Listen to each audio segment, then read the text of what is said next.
and then continue talking about the generative AI needs and how that bias needs to be applied. You can do this in an embedded sort of scenario where an H5P can be embedded into a distance learning course with the topic tweaked to adjust to that course's needs, or the assignment harnessing AI for good to be tweaked to align with the course's theme or learning outcomes, introducing students in a safe space how to utilize AI.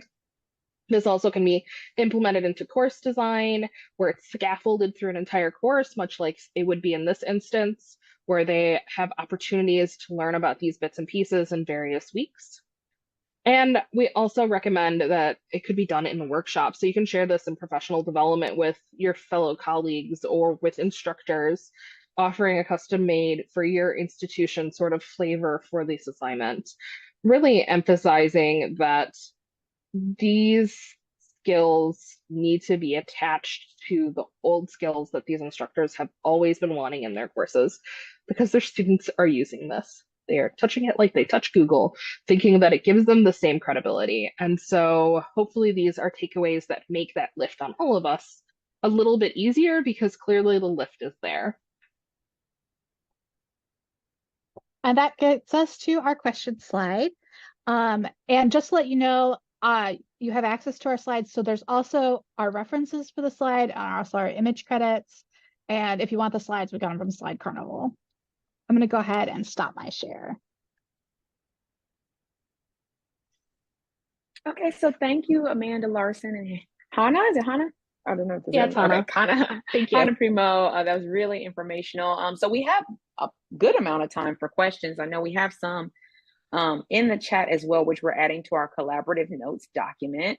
I'll just go over review the first question for folks that have just joined us. So someone asked, have the established citation styles and formats such as APA, MLA been updated to cite sources? And then our helpful other attendees answered it, and they said yes. A lot of people already have guides. All of you. All of you. I mean, all the links tossed in there. If we're nothing, we're librarians who share information. It's wonderful. Thank you, everyone. Yeah, so they jumped right in and they shared several examples. I know those will probably be revolving. I mean, is there anything else you want to add about citation styles that you learned from using this in your class? Did you give them a guide, for example? Well, I know Grammarly as well as I think it's GPT and Gemini also offer like, how do I cite this? There's a button. It generates it for them. And so that's becoming more built into a lot of these processes. And so making students aware that, again, this is one of those instances where you don't have to do all the labor always. It will do some of that for you, but you still need to do it is something to keep in mind because this is new and shiny. It's not going to be on necessarily everyone's updated list where they go to figure out how to do this. Thanks. And another question is, someone would actually love to hear one or two examples of what objects the students came up with for their assignment. Well, this is running officially in spring of next year. We've had some students run through this content unofficially, not through the course. And she has done some wonderful examples of just like transcript creation for like videos and that sort of thing to reach out to communities. So she input some information in and was like, help me make a transcript for a video that will reach my community on my topic. And her topic was visibility in murders and how the news stream attaches to white women more so than anything. And she's like, let's explore the problematic issues with this topic. Let's make a PSA for our community and see how we can outreach better. And so she used AI to create some transcripts while inputting some information in to take some labor off of whomever might have been in this theoretical process, like doing this sort of thing. So this is a student that was just testing our work for us, but it was a really cool project that she ended up doing that was on the job essentially because she was paid for this labor she was doing testing. Very cool. Interesting topic as well. I think I love hearing how people are integrating AI in these different ways than just, summarizing and kind of what we expect. Yeah. Our next question is, as a public school, we are limited in programming. We have access and or subscriptions to, that's a lot of us. Yeah. Are there any alternate programs suggested, maybe even a list of additional resources that could be substituted in place of Grammarly, etc.? and you mentioned some tools in your presentation, so I think they might be thinking of, if you know, online versions that might not be paid. Yeah, I would recommend, well, first of all, it's going to be built into everything. So just keep your eye on Word. It'll be Word built in if it's not already. But we really recommend that you start, and this is like general advice that we give most people who come to us for help with instruction, is that please really rely on what you do have access to. So if you do have a tool that is in your institution, like it's perfectly fine to sub that in. I don't know of like a one-to-one replacement for Grammarly. But the Goblin Tools is free and you don't need a login to go there. And they do have on there, in addition to the Magic to Do, there is also a formalizer. So it will help take text that you have and make it more formal. So they could do that instead. And they also have which is great for neurospicy people, they have a tone. So it will like you could put text in and have it tell you like the tone of it, so that either you're replying in the tone that you intend or you are reading correctly the tone someone might have sent you in an email or something. So I would recommend Goblin Tool is pretty good in a pinch for that as a modification. And I know it's the one that you incorporated in your assignment as well. So I'm sure when you come back to Lily next year, you can tell us how it went, and we can see, and maybe you can give some of those real examples and we kind of see them in action. So I hope that was helpful in chat. Of examples. Yeah, exactly. And how the grading went for each of these. We can talk rubrics too. So our next question is, when you have students do the basic prompts and they have exposure to the AI tools, are you finding that they are already familiar with them, or are the tools relatively new to the students? And again, since you didn't have the class yet, this can be if your example person, for example, knew about AI. So my course analyst was familiar in the sense that she knew it existed, but she hadn't really dabbled. And I kind of poked her a little bit. I was like, so your friends, what do your friends know about this? Like, just so I have a little more background while I'm building this.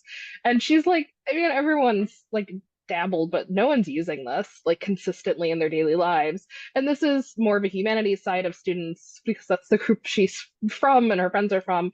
And so they weren't familiar in the same way that some of us might be familiar in figuring out, how do we incorporate this into our daily lives? How do we figure out that this might be an assistant to us because there needs to be 3 of us to do our job? How do we manage that as one person?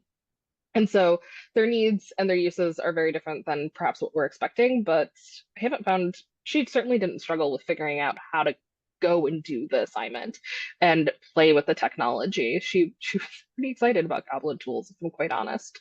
So very cool. The next question is pretty straightforward. So is this a 1, 2, or 3 credit course? And then also more about how in-depth is the course content based on that credit bear? That's a real fair question. It's a 3 credit bearing course. It's an in-person. We'll be meeting twice a week.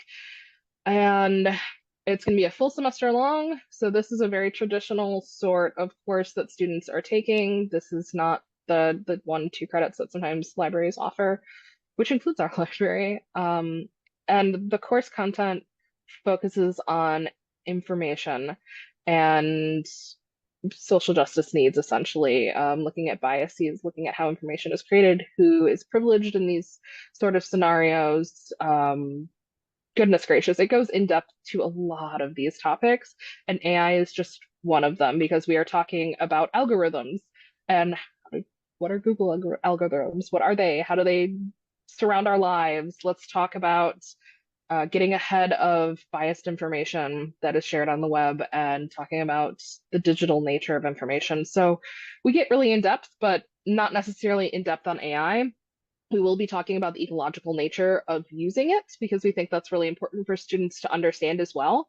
And if someone decides that they do not want to do the assignment for this reason, we will find an alternative for them, but they will still have a reflection that they will be doing about that as well.